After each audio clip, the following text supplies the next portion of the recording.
we'll give everyone a second to get on, and then we'll get turned over. Just check your chat box down there. That's where you can ask questions. If you have any, or if you have any comments, or if you have any issues, let us know. So at this point, I'm going to turn this over to Kathy Popovich, who is our moderator. Kathy, take it away. Hi, everyone. Thanks, Lisa. I'm Kathy Popovich from the Illinois State Archives, and on behalf of CoSA's Education and Training Committee, I want to welcome you all to our SHRAB Town Hall today. Looking at our agenda, we are first going to get some updates and news from the NHPRC, and then we'll be hearing from 3 SHRABs that have traveling archivist programs. We'll hear from North Carolina, Vermont, and Tennessee. Then we'll have some time for questions at the end, and as Lisa has pointed out to you, if you have any questions, please put them in the chat area. We'll make sure to keep an eye on those. And then Lisa, at the end, will share our upcoming programs and webinars. I'll first introduce briefly our presenters for today. We'll be hearing from Dan Stokes from the National Historical Publications and Records Commission, the NHPRC. We'll be hearing from Traveling Archivist Programs. We'll hear from Andrea Gabriel from the State Archives of North Carolina, Rachel Ona from the Vermont State Archives and Records Administration, and Sarah Baxter from the Tennessee State Library and Archives. Up first is Dan Stokes. Dan is the Director of State Programs for the NHPRC.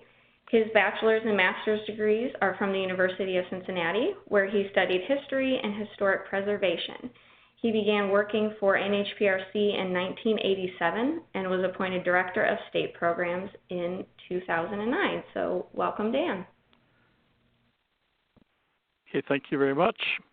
I wanted to go through a few breaking items today that are keeping us awake at nights. We will be starting our new fiscal year, next Tuesday, and currently under consideration is a continuing resolution to fund the government through November 21st, since although many of the appropriations bills have been prepared, they're different in the House and the Senate versions, and they'll need time to reconcile them. And so they're thinking they might get that done by November 21st, but we're not, as they say, we're not holding our breath on that one. The House of Representatives actually passed an appropriations bill. They've actually passed most of theirs for the National Archives, which gives the NHPRC $7 million in grant funds, which would be $1 million more than we have this year. Last week, I believe it was, the Senate Appropriations Committee passed a different version of the bill for the National Archives, and they are providing no money to the NHPRC. In the past, we've at least been listed in the bill, and they say $0. And this year, we're not even in the bill. They've didn't even mention us at all. So we're going to have to see how those two bills get reconciled. One issue that's a little different this year than usual is that in both bills, the National Archives as a whole has been provided with $375 million, which is about $10 million less than we have now. So what it would look like is if any money went to the NHPRC, it would be at the expense of NARA's general operations budget, which is not how we like this to work out, where we just basically take money off of the appropriation for the National Archives as a whole. So we'll have to see how all of this works its way through the system. We're not sure how it's all going to go, since there are a couple of little issues have come up in the past few days that have taken their attention over in Congress.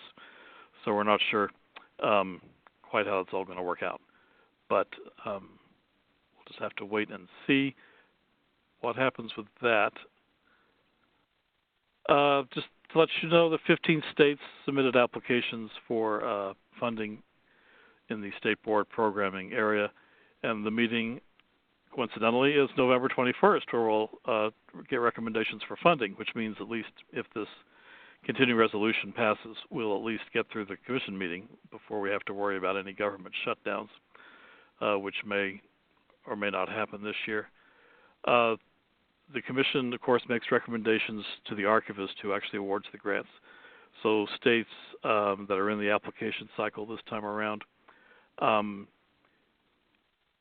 you will likely know about funding once the archivist has made his decision, usually within a few days. So it would likely be just before Thanksgiving when the archivist would make his decisions, and then we'll get those out to you.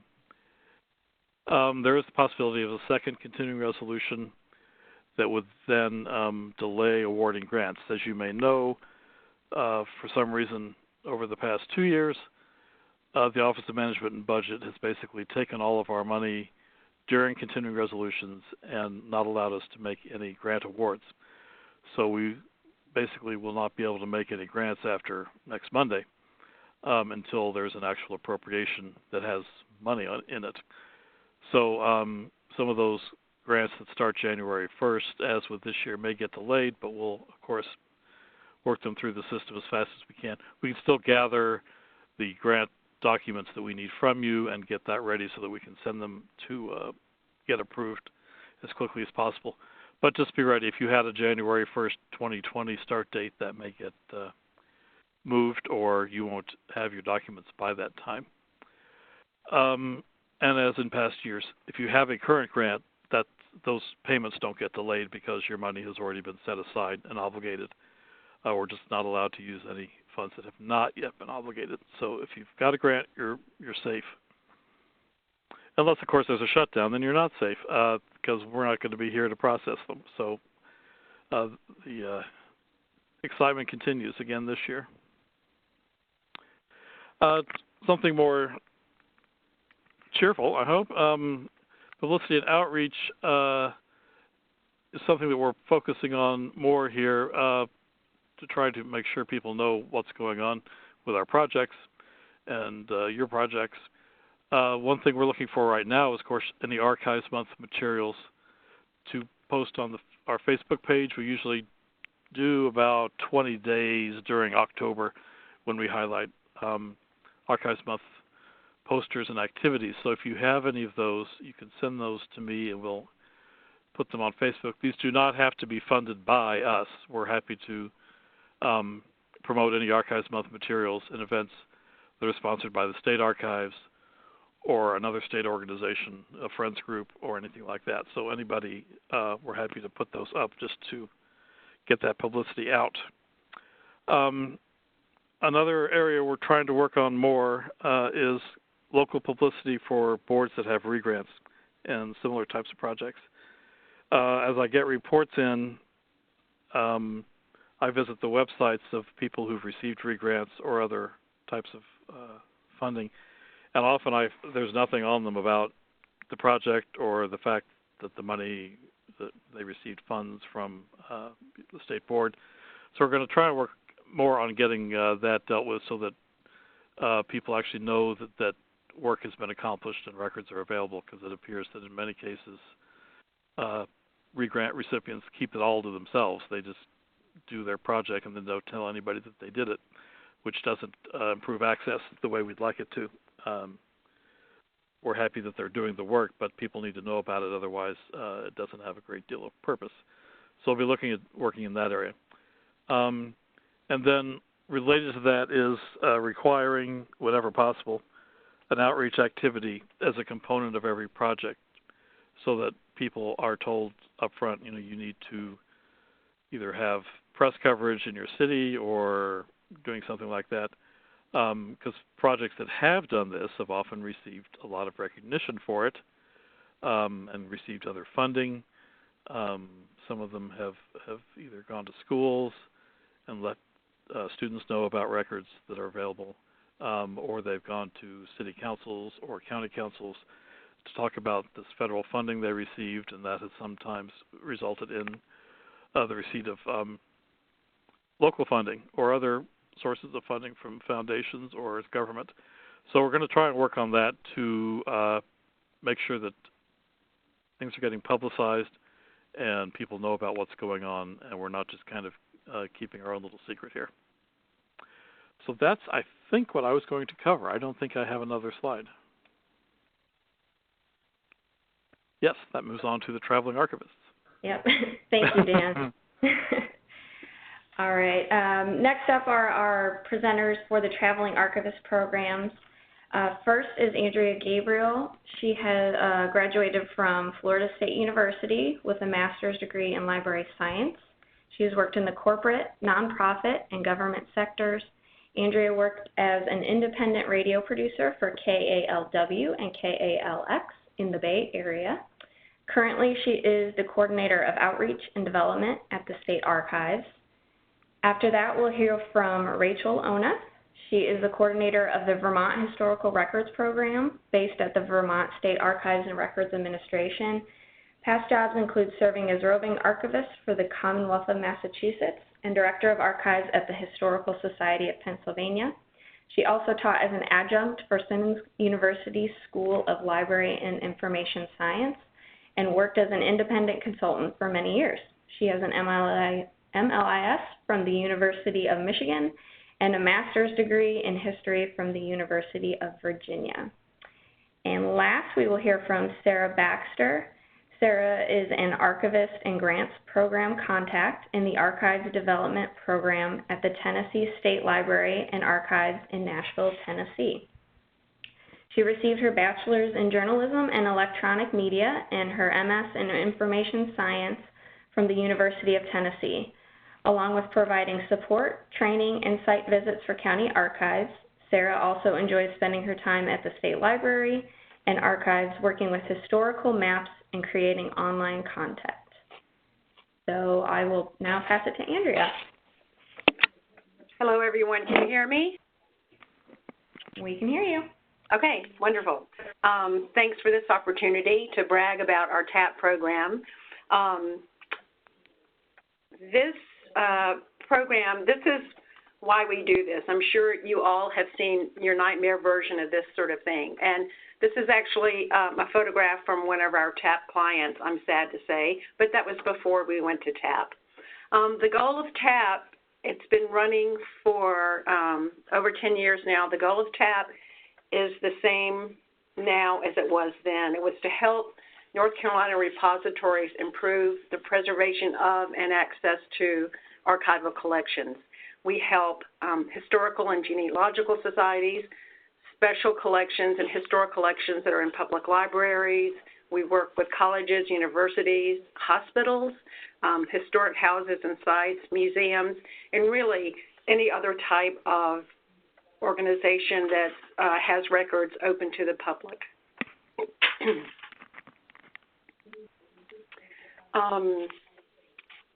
Some critical components of TAP are we had to have a vision for what we wanted, and this came up in a 2007 meeting, I believe, with the SHRAB. We wanted a field services program. We weren't quite sure how to do that. We collected data. We wanted data to back up the need. Funding and coordination. We were able to get funding. I'll talk in a second about NHPRC funding. We wanted results and accountability, refining the program as we went along. And as Dan pointed out before, promotion is always very important. And as we continued with the traveling archivist, we wanted to look at new approaches to how we might deliver services. Data was collected from the North Carolina Exploring Cultural Heritage online program that surveyed about 700 repositories around the state. The data were pretty devastating. 60% had inadequate, repositories had 60% had inadequate storage. No disaster plan for over 70%. Almost 80% desperately needed preservation and conservation work. Only 7% reported full compliance with environmental controls such as proper HVAC, humidity, temperature, that sort of thing, all year long. and the last one was over a third had lost due to water, floods, and leaks, fire theft, just damage and more risk to their collections altogether. So once we had the data, we proposed a pilot program funded by the NHPRC, and it went for about a year and a half. Our first traveling archivist, we are very fortunate. We hired Hal Keiner, who was the archivist at UNC Asheville. He had just retired, so he had a lot of experience both here and in Connecticut. We were very, very happy to have Hal. So he was our first traveling archivist. The way we decided to run the program was we had a competitive application for people to apply. We sent them a survey ahead of time asking them specifically what they needed. The TAP visit consisted of a visit on site. We did a collections assessment. We brought some supplies, and some of the supplies were folders, L-sleeve, Hollinger boxes, pH pens. So we had a staff discussion with the staff. We also gave a workshop if time allowed for that. At the end of the day, we just talked to the rest of the staff and told them that our written report would be forthcoming. So we came back to Raleigh. The program was run out of Raleigh. We wrote a report, a 5 to 6 page report for each institution that we visited, giving them recommendations for low cost and no cost improvements. The TAP numbers so far, we've done 115 site visits in 56 out of 100 counties, and that goes all across the state. We figured running this from Raleigh, it comes to about $800 per site, and that includes travel, it includes per diem, it includes a little bit of money for preservation supplies. So we thought that was well worth it. Some central themes, I'm sure you're all familiar with these, as we came across some of our TAP clients, were a lot of the collections began as gifts, deed of gifts, people I've never heard of. Sometimes they exist, sometimes they don't. A lot of these places that we visited were a combination of archives and museums both. So a lot of times original materials were displayed when they probably shouldn't have been. Some of the basic policies were non-existent. Original materials were interspersed with copied materials. And the final thing that I learned from every visit that we did was that custodians of these repositories are extremely passionate about their collections. This is just an example. I think this was one of our first, I believe it's an account book from a museum up in the mountains. So a lot of times museums would also have, they had artifacts, but they also had archival items as well. This is an interesting society. This is a society in Winston-Salem, North Carolina. It's the case that we found many times that people were getting ready to throw out collections, and we had a savior who saved this. This so happened that a couple of professors were going to throw away some of the records they have, and they were saved. We went and did a TAP visit and gave them some advice. This is what Hal said he really did the TAP for. There are plenty of good places to eat on the road. After we finished TAP with the NHPRC funding, we had to figure out a way to make it sustainable, have the funding sustainable as well as resources, and what kind of outreach could we do. So our next grant was with the NHPRC, and that sort of took the next step with the same audience that TAP did. We wanted to show people that it was really important to have just basic policies, acquisitions policies, collections policies, and deed of gift and that sort of thing. So that was also an effort funded by the NHPRC. The next piece that came after this was something called the Traveling Archivist, the Next Generation. We were interested in showing, demonstrating to other archivists what the Traveling Archivist program was all about. We had a training for archivists that worked for institutions or maybe that were freelance.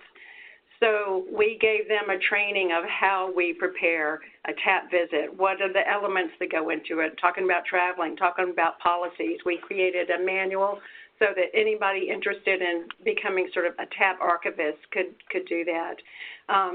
We were lucky. This program was also funded by the NHPRC, so it was a sort of an evolution of the beginning of TAP. At this time, we had always had, TAP had been centered in Raleigh, but with this program, we got a small cadre of folks who lived around the state and could perform TAP visits in their own locale. Sometimes we contracted with them. Sometimes they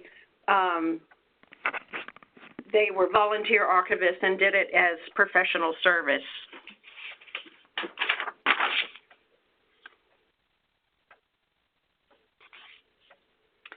The grant that we're working on now that is another evolution really of TAP is to work with those clients that want to digitize their pieces. From the beginning, TAP was never really about digitization, but as we got more clients in and every time we had applications out, people would go, well, they need basic information, but they also are very eager to digitize their collections.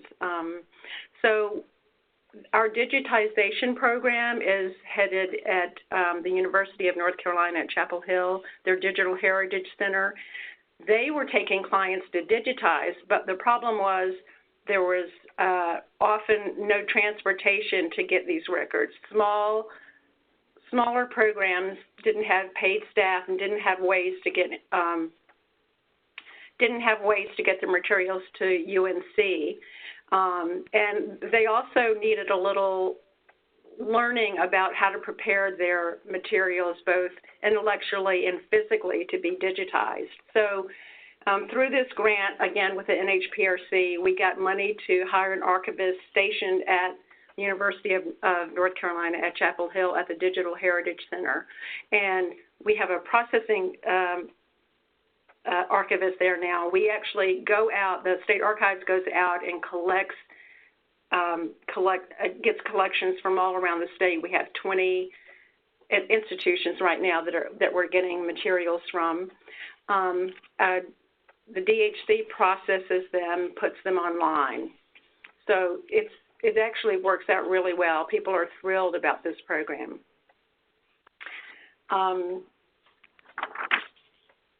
The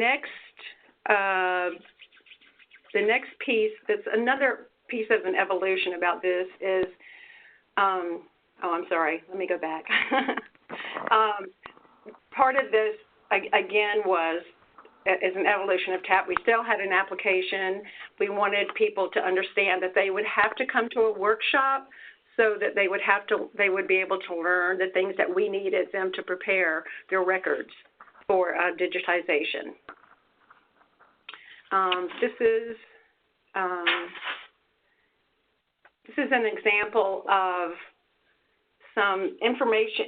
One of our early TAP clients has great power records from a power company, from a mill company, and we're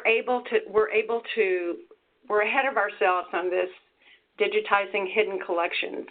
So I was able to reach back out to those people, go back and get some of the records that that Chapel Hill had already digitized, but some of the newer records they hadn't, some of the old company power records they hadn't digitized. So I'm going to go get those, and they will be digitized. This is an example of a museum out on the Outer Banks. So we've had clients from all the way to Cherokee County to Dare County, which covers about 500 miles.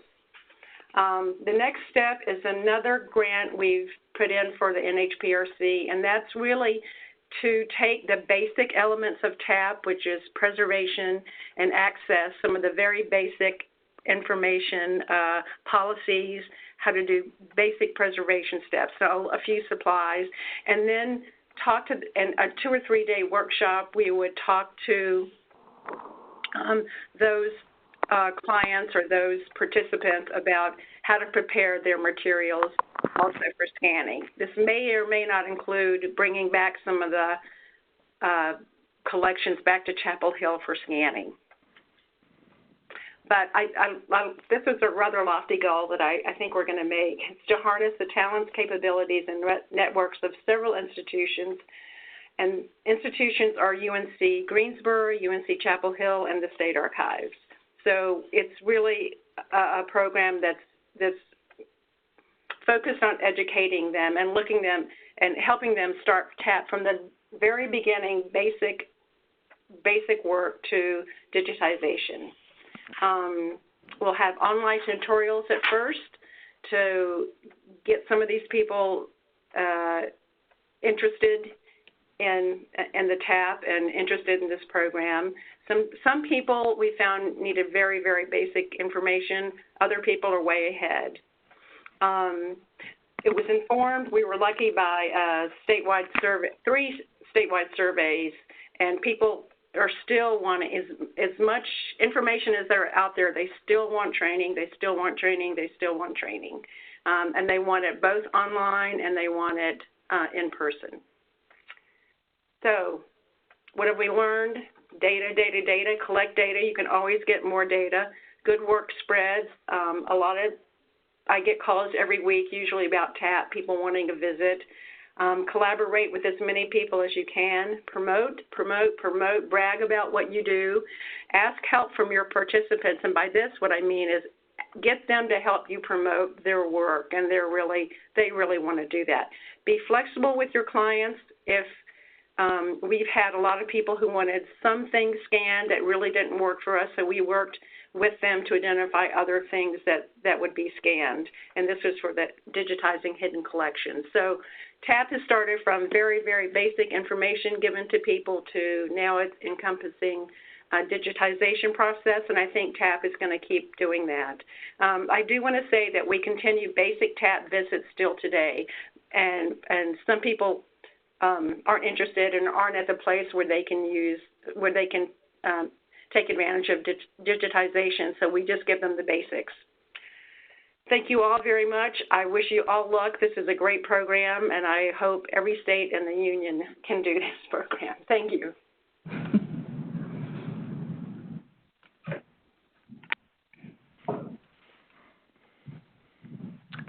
Well, good afternoon. This is Rachel. Can you hear me? Yep. Yes, we can hear you. Great. And do I have the ability to advance my slides? Yes, you should. If you want to try spacebar or arrows, otherwise on the far left. The arrow doesn't work, but the spacebar does. Thanks so much. Well, thanks for the opportunity to speak and to hear from other traveling archivists. At one point when I first started in Vermont, I did some investigation and was thrilled to see that there were a number of other people doing this work in one way or another around the country. But it's really wonderful to hear Andrea speak about that kind of progression of what's gone on in North Carolina. I'm going to speak about Vermont, but I'm actually going to start by giving a little bit of context about first how I came to know about the idea of a roving archivist, which takes us back to my first professional job after library school.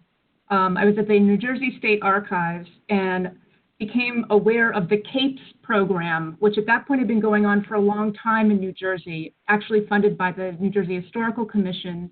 But there was a simple application, and repositories could have field archivists come out for free to do a strategic assessment. And the folks who went out were paid by the Historical Commission, and they were all members of the New Jersey caucus of the Mid-Atlantic Regional Archives Conference of MARAC. And that program is still going on. So that was something I was aware of back in the late 90s.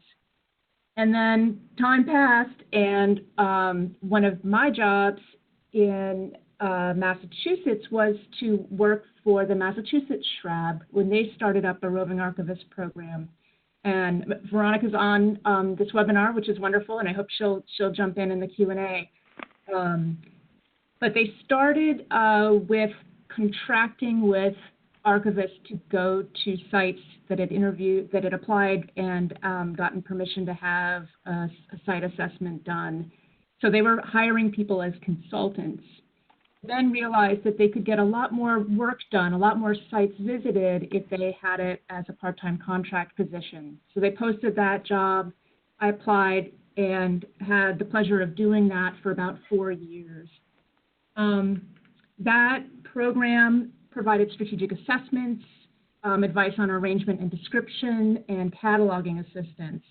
One of the beautiful things I thought about that program, and I'd done a lot of consulting work where you would drop into a site, spend some time there, have some good conversations, write a report, send that off, and that was the end of the relationship. So one of the great things about the Massachusetts program is it was designed to be an ongoing relationship, and I'm not sure, if that's been happening in other states as well. I imagine it is, where you then become an ongoing resource for people, and they're able to get back in touch with you when they need your help again, which I find is really important to trying to slowly move them forward, whether it's with preservation issues or access concerns. So that I thought was a really appealing model, and part of what I wanted to bring to Vermont.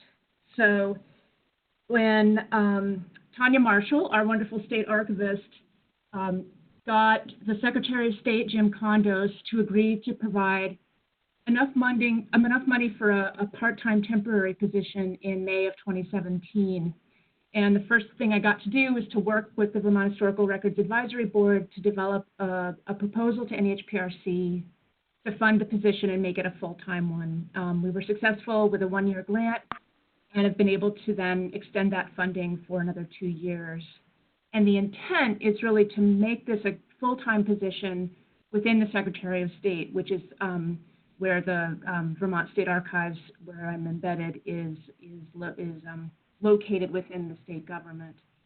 And then that would free us up to request funds from NHPRC through our state board programming grant for programmatic work that we want to do, or possibly for re-grants, to have more that we can offer to these places that I do go to.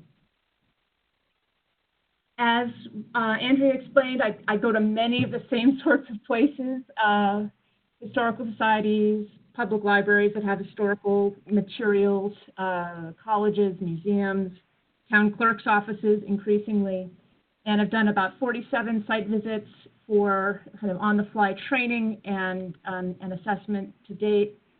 Workshops, again, I thought I'd be doing more of these, and one thing I've found is that places, they want workshops, but then I ask them to say, well, what do you want? And sometimes there's trouble articulating which specifically is the thing they want to do. It's kind of, Andrea's last bullet there, they want everything. They're not quite sure how to start or where to begin. So I have been able to offer some. One that I think is great that it gets some traction is how to think like an archivist.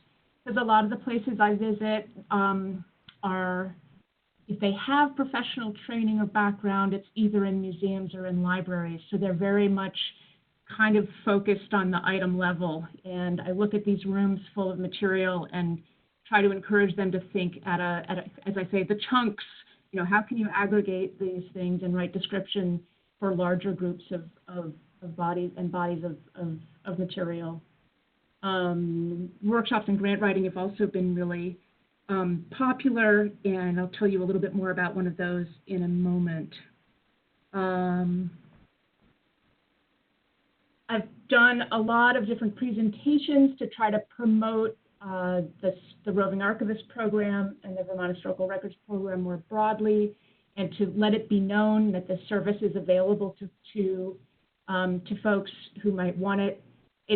I find that it's really that personal contact that can really, you can send in blurbs for e-newsletters till the cows come home, but it's that meeting people in person and interacting with them that can get them to really respond. One thing I decided coming to Vermont is since basically anyone who had applied for the Massachusetts program was accepted, I thought I would just remove that layer of having the Vermont Historical Records Program, having the board solicit, review, and approve applications. Instead, and they were fine with me just having that, they gave me that authority to just accept people who wanted to have me come visit, which just streamlines that process. So, for instance, today I connected with a town clerk who wanted some information about storage furniture and housing, and now I'm coordinating a visit in a couple weeks. I'll go visit her, so we can move pretty quickly. I've also been working more closely with records and information management specialists on staff here at VSARA, which is something that didn't really happen with the Massachusetts position. So we've gone together to visit courthouses and town clerks, and one of the RIM specialists can, talk to them about the value of having a records management policy while I help them identify how they could better preserve their permanent records. So that's been nice to collaborate that way. We've also done some joint presentations at conferences, most recently on disaster preparedness for the town clerks. But in some ways, what I really love about this position is that it's more than a roving archivist. That is absolutely a large part of what I do. But I'm also the outward-facing component of VSARA. So I am working with all the different entities that you see on that slide, and others as well. And it's a small state, so there's often people who are involved in more than one thing. So there's this kind of fascinating spider web of people with different types of expertise or interest that kind of overlap in fascinating ways. The picture in the slide is of the Vermont Suffrage Centennial Alliance, which is over 60 different organizations and individuals who are working together to figure out how to commemorate the suffrage movement in Vermont in the next year.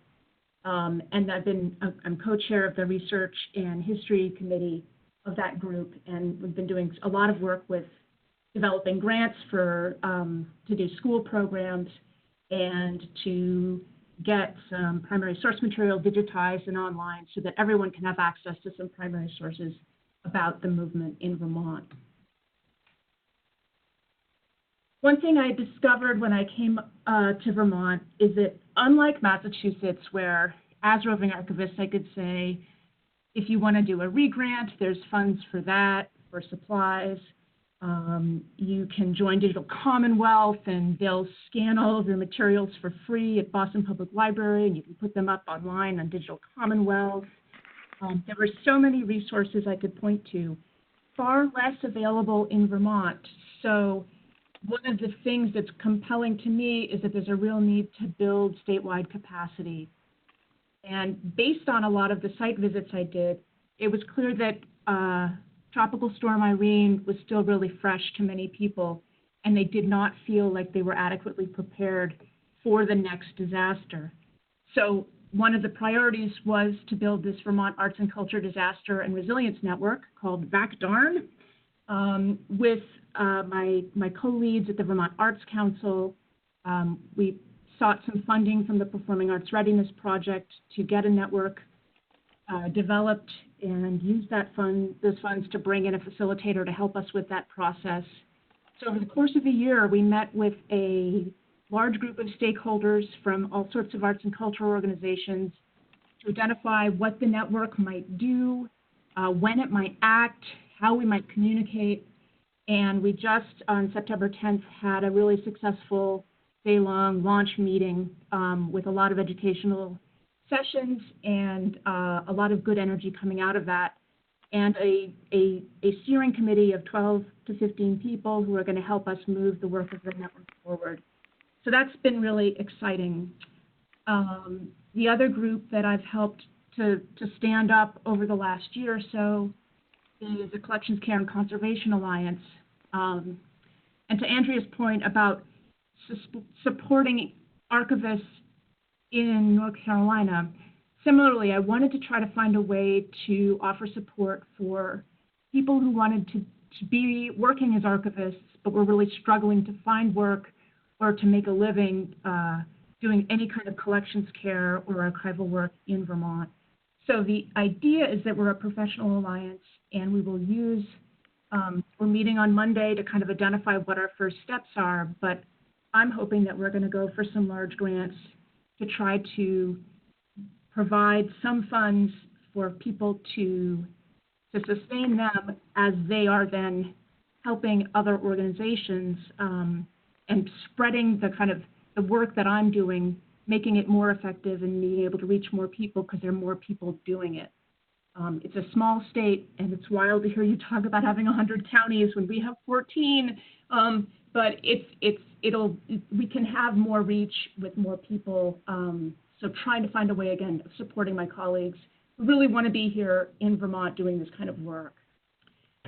We're so close to having a statewide contingency contract with a disaster recovery vendor, and that's just something that we really need to have. And one thing I'm excited about this one, again, based on what Gregor Trickus-Randall has done in Massachusetts, is that it's going to be not only for municipalities and state agencies, but other cultural heritage repositories can also point to it when they contact the vendor and be assured of getting that fixed in at those prices that we agreed upon.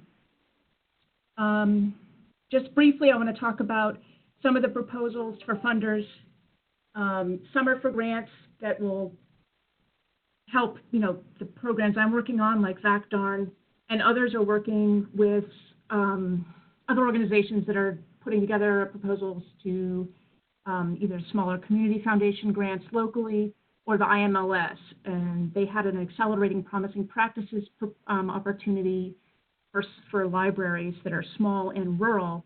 So I joined with Department of Libraries staff to provide grant training workshops and then supported people in conceptualizing and drafting proposals, and was thrilled when 4 different communities in Vermont applied, and one of them was actually successful. So the Jaquith Library in Marshfield, Vermont, was one of 12 to get a community memory project awarded from IMLS, which was a pretty great feeling.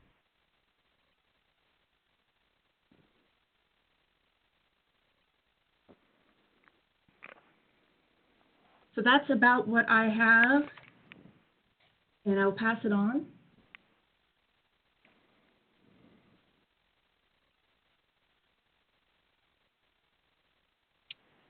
Okay, let's see.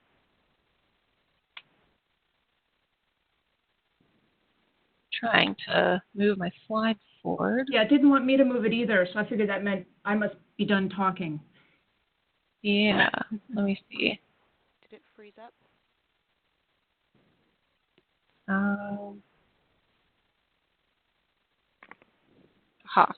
Okay, here we are. Okay, I'm Sarah Baxter. I work at the Tennessee State Library and Archives, and I'm going to be going over our Archives Development Program, or TAP as we're calling it in this webinar. Okay, yes. We kind of already went over some of my background. The most important thing to point out, I guess, is right now I am our current grants manager and the Tennessee Archives Institute coordinator, which I will talk about later in one of my slides. And I have my degrees both from UT Knoxville. So I love working and living in Tennessee.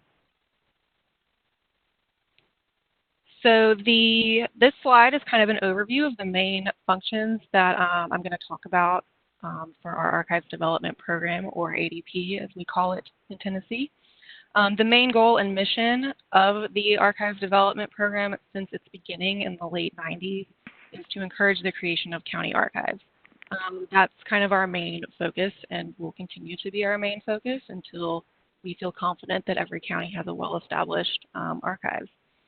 It is in the Tennessee state law that every county and municipal government should make its records available for public viewing at all times during any business hours, and that those records should be given and shown to the public in a timely and prompt manner.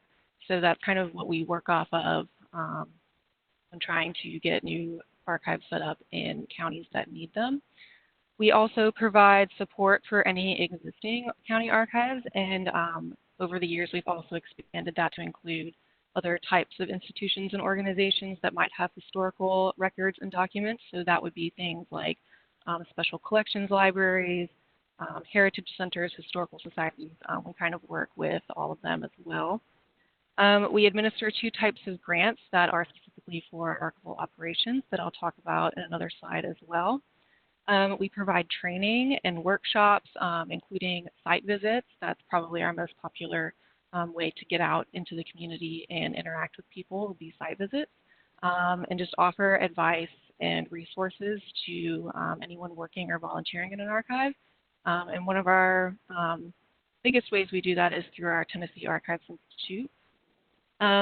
Over the years, we've also been able to establish and maintain what we call our archives directory, and this is kind of just a one-stop shop that lists all of the counties and their archives throughout the state and their contact information, anything like that, and I have a slide showing that later on as well.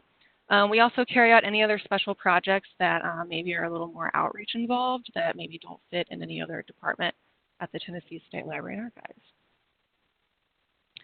So like I said, the main goal and priority of our program is to encourage every county to have some level of an archive or a records management system in place.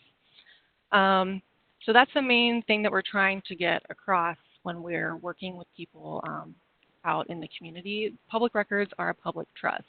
And so these are kind of some of the main talking points and advantages that we like to point out when maybe there's not as much support, or someone is maybe questioning, why do we really need to do this? Or we're talking to a county official or a county executive and trying to harbor more support. In general, if all the records are stored in one place, it's just more efficient and more cost effective. They're protected better. If a patron comes in or a citizen comes in and wants to look at something, it is much faster and more accurate to retrieve those records for them. It also kind of takes the burden off of the people working in county governments and local governments with current records, instead of having to take time away from working on current things and trying to pull things from old records for people. They can just focus on the current daily business.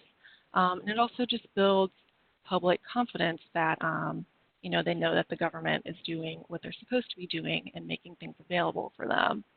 So for example, I have a couple of pictures of some places around the state that maybe, needed some help. So in the first picture, there's some record books, it looks like, stored in a bathroom. The second picture of the attic, that's pretty, we see that a lot, just records stored in the attic, obviously, not climate controlled. There's all kinds of issues going on up there.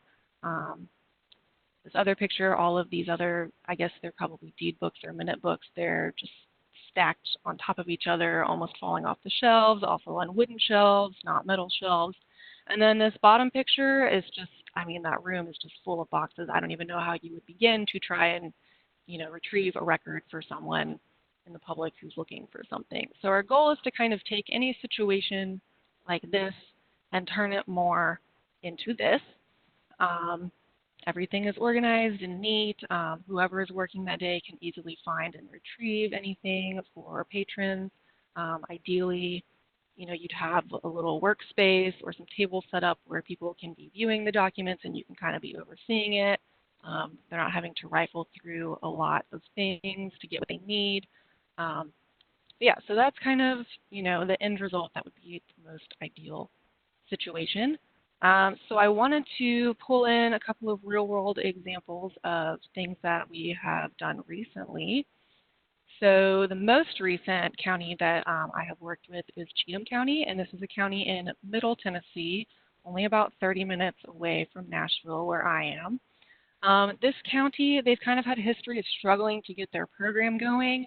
A lot of times it just depends on having the support of the Public Records Commission, the Register of Deeds, and then whoever your county official is, your mayor or your county executive.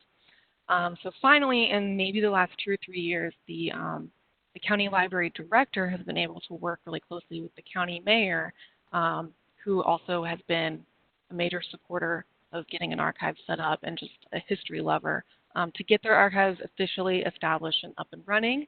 So they were able to actually hire a county archivist who receives a full salary through the library. And this is an important thing to point out because a lot of our counties are smaller or don't have as much funding for their archives, so a lot of people who work in them are volunteers or only work part-time. So it was really great that they were able to get someone and pay them full-time and to have that budgetary support from their county. They recently had their grand opening in July that I went to and was well attended, and I think it will be really great for that county moving forward. So I pulled up a quote that their county archivist wrote about some of the support that we had given him in the past year or two. So just some kind words, how we've helped. I did a number of visits to see him and kind of help him sort through some stuff, show him, the correct ways to kind of purge records, what the retention schedules were, and then helped with some preservation issues. The next point that I'm going to talk about is providing support for counties that already have an archive set up. Once it's up and going, we don't just, stop talking to them. So in Tennessee, we have 95 counties. Over 70 of them have what we would consider an established archive. 9 have a partial or not very active program, so maybe they're still kind of getting up and running, struggling a little bit. And then we have 14 counties that really don't have anything going on, and that could just be for a number of reasons. So we just kind of keep track of these numbers. We will still do site visits and meet with county officials, even for counties that have an established program, just to continue giving advice and support. We are open to attending any Public Records Commission meetings when needed. If they need, the archivist needs our support for anything, or the commission has questions about particular policies or retention schedules. We also will do workshops for any specific need, kind of like Rachel was talking about before. We can do anything on like disaster preparedness or just, general processing or best practices or, writing a mission statement or a collections policy, anything like that. We will go to them and do it in person, hands-on. We also do the grants program, which I will get into in the next slide. On our website, we also have posted what we call TAMAs, or Tennessee Archives Management Advisories. And these are just documents that kind of lay out some best practices, some spatial planning for setting up shelving, that kind of thing, any vendors that we would recommend that we have good experiences with ordering supplies that is archival quality. And we also keep in contact with CTAS, our County Technical Assistance Service. And kind of every division of the state has a contact within the county assistance program that we can connect with county archivists or officials if they're having a particular need that they need met that maybe we can't help with if it's more legal based. So an example of a county that already had an archive set up that was kind of struggling a little bit is Bedford County. This is also a county in Middle Tennessee that is pretty close to where I am. It was officially set up in 1998, but then it kind of went dormant for a while. And they very recently hired a new county archivist who also is salaried, which is very good news. And she has just been working tirelessly to get everything up and running again, and she is doing an amazing job. She reached out to us very early after she was hired. She didn't have a lot of experience working with historical documents or archives, so she needed a lot of guidance from us, which is exactly what we're here for. We immediately got her set up to apply for some grant money, and so she was able to purchase some more folders and boxes and shelving and that kind of thing. She's been able to get some volunteers to help her do some of her work. She's currently in our training program, the Archives Institute. So we've been able to help her with a lot of different resources through us. One of the things I wanted to point out that she said when I asked her, what she thought that we helped her with the most, the last little sentence says that although ADP employees have years of education, knowledge, and experience, they treat me as though I am a team member.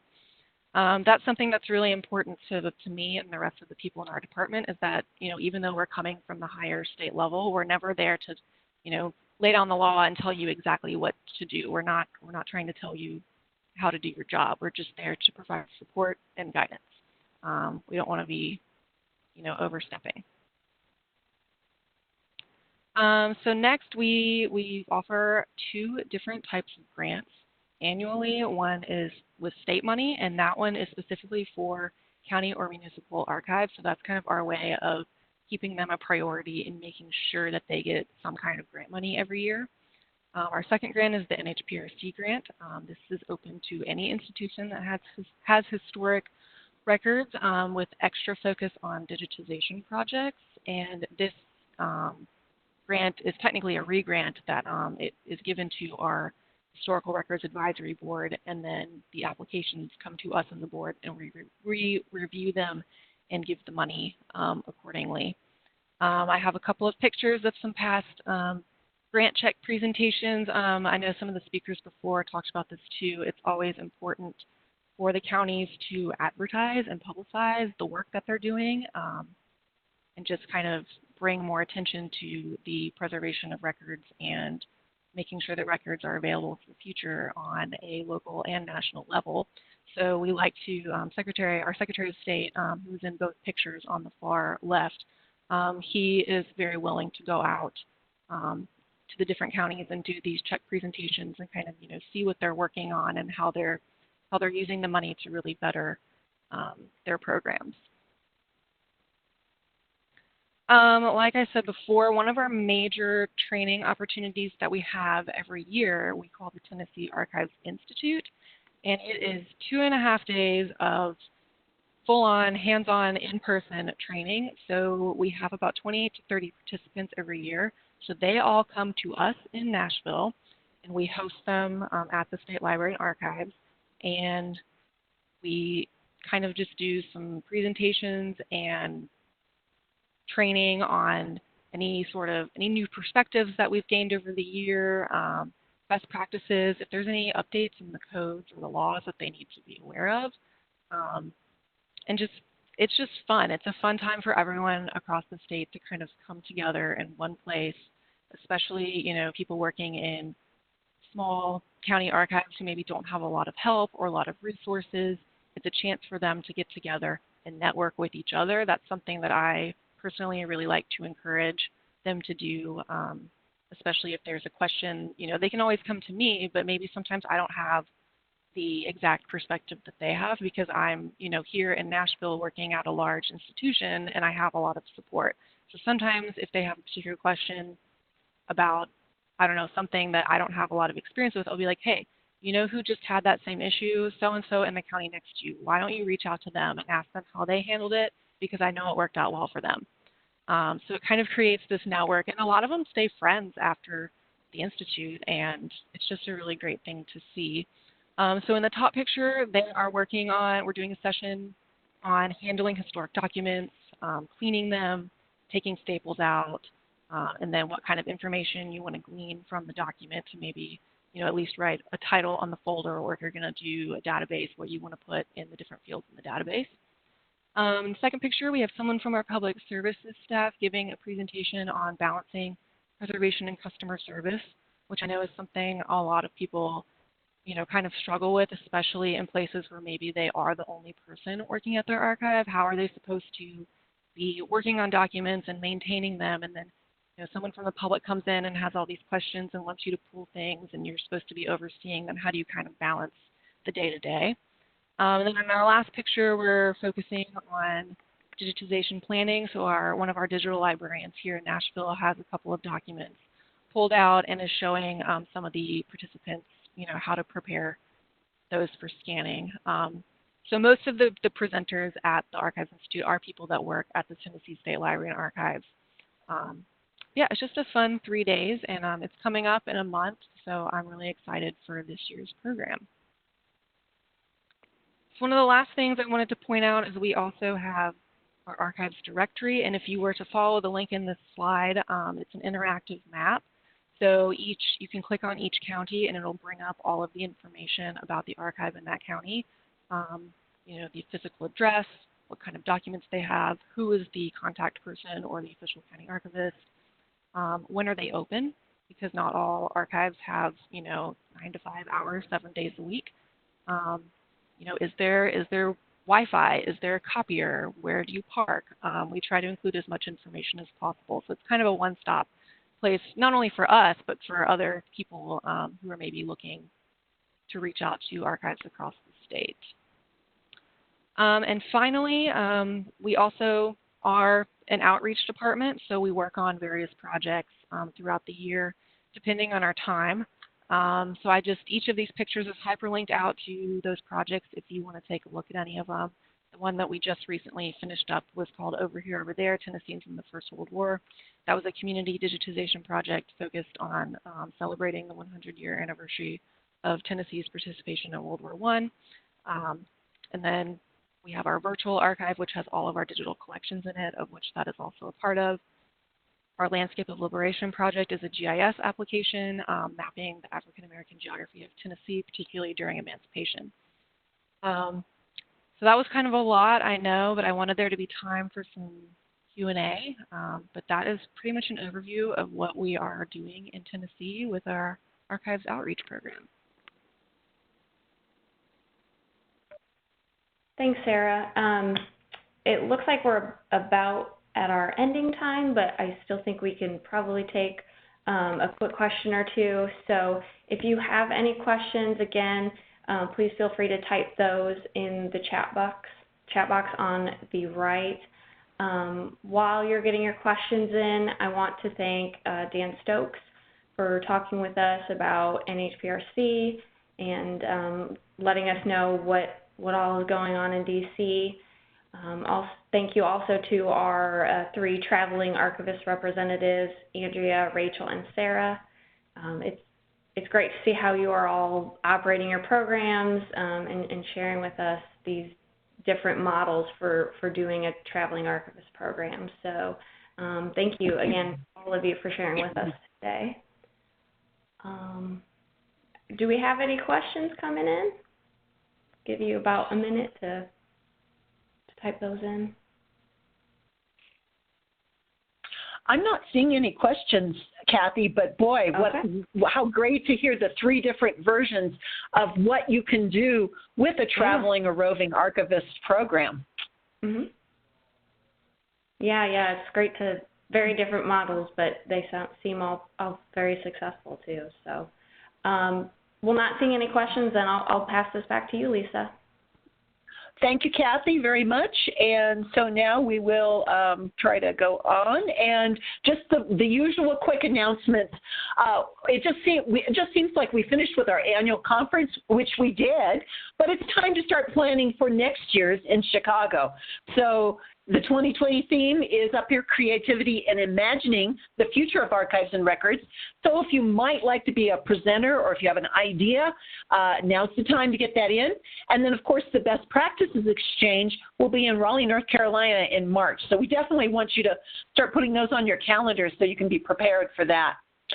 Of course, next month we have our last member webinar of the calendar year of 2019, and it will be our Emerging Leaders presentation from our award recipients. They're going to talk a little bit about what the award has allowed them to do.